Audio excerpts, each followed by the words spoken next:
ہر بات کو دل سے مت لگاؤ ورنہ ہمیشہ روتے رہو گے۔ جو جیسا ہے اس کے ساتھ ویسا بنو۔ عورت جاہل انسان کے لیے ہوس اور دانا انسان کے لیے روح ہے۔ اپنا گریبان، اپنا ماضی اور اپنا ضمیر سبق لینے کی بہترین جگہوں میں سے ہے۔ تعلقات ہمیشہ دل سے رکھو، مطلب سے نہیں۔ گھر کے شیر کو مت مارو ورنہ دشمن کے کتے تم کو نوچ کھائیں گے۔ کچھ لوگوں کو معافی دینے سے بات سمجھ نہیں آتی بلکہ ان کو نگاہوں سے بھی دور کرنا پڑتا ہے۔ اور ناظرین، خاندانی لوگ تمہیں کبھی اس طرح کے حالات میں نہیں ڈالیں گے جہاں تمہیں اپنی سچائی، انا اور اپنی عزت کو داؤ پر لگانا پڑے۔ بڑا منافق انسان وہ ہے جو آپ سے اپنا فائدہ بھی اٹھائے اور مطلب کے پورا ہونے کے بعد آپ سے مخالفت بھی شروع کر دے۔ تمہارا دوست وہ ہے جو تمہیں اس وقت پسند کرے جب تم کچھ بھی نہ ہو۔ تم وہ نہیں ہو جو لوگ تمہیں سمجھتے ہیں، تم وہ ہو جو رب کریم تمہیں جانتا ہے۔ بابا جی کہتے تھے، بیٹا اگر عورت سچی محبت کرنے لگے تو ایک ماں کی طرح پرواہ کرنے لگتی ہے۔ جسم تو پھر بھی تھک ہار کر سو جاتا ہے لیکن ذہن کا بھی کوئی بستر تو ہونا چاہیے۔ تعلیم حاصل کرنی ہے تو اس کا پہلا اصول یہ ہے کہ اپنے لفظوں میں احترام پیدا کرو اور اپنی آواز کو نیچا رکھو۔ جو لوگ بڑی منزلوں کے مسافر ہوتے ہیں وہ دل چھوٹا نہیں رکھتے۔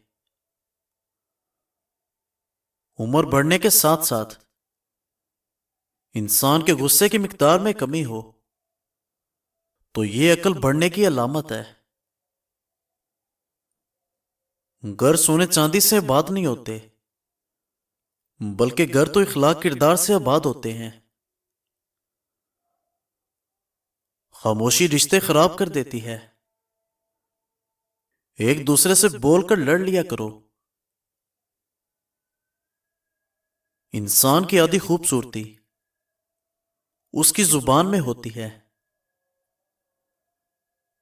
زندگی میں انسان جن سے محبت کرتا ہے زیادہ دکھ بھی انہی سے ملتے ہیں، کیونکہ غیروں کی بات دل کو بری لگتی ہے مگر اپنوں کی بات دل پر لگتی ہے۔ یقین کے ساتھ سوتے رہنا شک کے ساتھ نماز پڑھنے سے بہتر ہے۔ زندگی میں ایک خوبصورت چیز، یہاں کچھ بھی مستقل نہیں ہوتا، نہ خوشیاں اور نہ ہی غم۔ انسان کے اندر کی ویرانی صرف رب کریم کے ذکر سے دور ہو سکتی ہے، نہ کہ دنیا کی خوشنما چیزوں سے۔ اس سال بھی تماشے وہی پرانے ہوئے، پتہ نہیں کتنے اپنے کتنے انجانے ہوئے۔ قسمت سب کی اپنی اپنی ہوتی ہے، قسمت کو صرف دعاؤں سے بدلا جا سکتا ہے،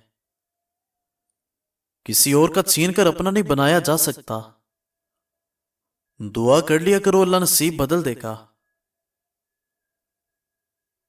زندگی ہمیشہ ایک موقع دیتی ہے جس کو آسان الفاظ میں آج کہتے ہیں۔ لاجواب ہوتے ہیں وہ رشتے، وہ تعلقات جو احسان سے نہیں بلکہ احساس سے بنتے ہیں۔ جب ایک صبر کر رہا ہوتا ہے تو دوسرا مکافات عمل کے لیے تیار ہو رہا ہوتا ہے۔ ہنستے مسکراتے رہو، کسی اور کے لیے نہیں بلکہ اپنے گھر والوں کے لیے۔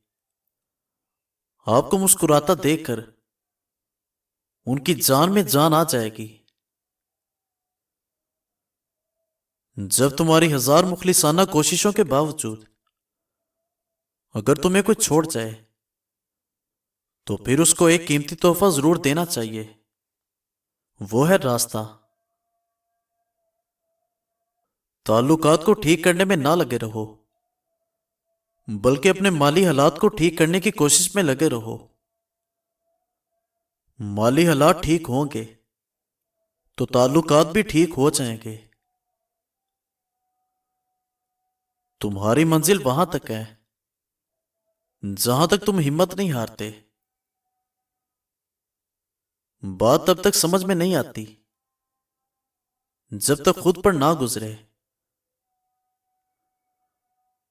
اگر تمہارا اخلاق صرف اپنے من پسند لوگوں کے لیے اچھا ہے تو تم صرف موقع پرست ہو، خوش اخلاق نہیں۔ جو اپنی غلطی کو جانتے ہوئے بھی معذرت نہیں کرتے وہ قیمتی رشتوں کو کھو دیتے ہیں۔ دل چھوٹے ہو جائیں تو بڑے بڑے گھروں میں بھی جگہ تنگ پڑ جاتی ہے۔ زندگی میں سب سے پہلے اپنے ذہنی سکون کو اہمیت دو، خود کو فضول پریشر سے دور رکھو، اپنا کام کرو، کسی کا کھلونا مت بنو۔ کسی بھی رشتے کا خوبصورت ہونا نہیں، وفادار ہونا اہمیت رکھتا ہے۔ زبان وہ تیر ہے جس کو انسان غصے میں استعمال کرے تو وہ مضبوط سے مضبوط رشتوں میں دراڑ ڈال دیتا ہے۔ اپنے سے کمزور کے ساتھ کیا جانے والا سلوک ہی انسان کا اصل اخلاق ہوتا ہے۔ اس سے تو خاموشی بہتر ہے کہ کسی کو ہم راز بنا کر اس کو کہا جائے کہ کسی کو نہ بتانا۔ غیروں سے باتیں سن کر اپنوں سے بحث نہ کرنا۔ لوگ دنیا کو حقیقت جان بیٹھے، حالانکہ دنیا کو بنانے والا بتا رہا ہے کہ دھوکہ ہے۔ کھانے سے قبل روزانہ ایک سیب کھا لیا کرو، بوڑھے ہو جاؤ گے تمہارا معدہ خراب نہیں ہوگا۔ مزید اچھی ویڈیوز کے لیے ہمارے چینل کو سبسکرائب کریں۔ شکریہ۔